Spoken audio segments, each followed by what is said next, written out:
రాష్ట్ర కమిటీ తలపెట్టినలో భాగంగా ఈరోజు చలో అసెంబ్లీ కార్యక్రమం ఉండే.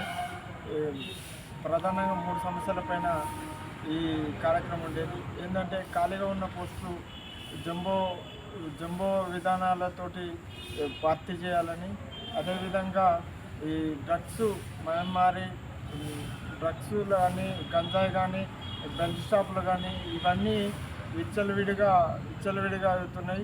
ఉపాధి లేక వీళ్ళంతా యువత అంతా దాని బారిన పడి అనేక విధాలుగా ఖరాబ్ అవ్వటం జరుగుతుంది. దీనిని ప్రధానంగా రేవంత్ రెడ్డి పాలనలో వచ్చినప్పుడు డ్రగ్స్ ఇవన్నీ ఏమన్నా మారక ద్రవ్యాలు ఏమన్నా వాడితే కాళ్ళల్లో వణుకు పుట్టాలన్న రేవంత్ రెడ్డి ఒకప్పుడు అన్నాడు.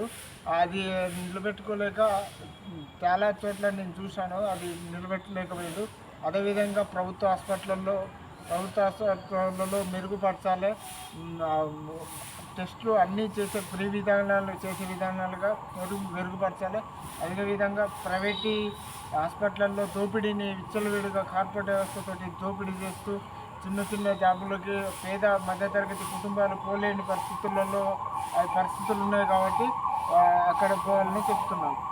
దీనిని కార్యక్రమాన్ని విజయవంతం చేయడం, అరెస్ట్ చేయడం జరిగింది. దీనికి అంతే.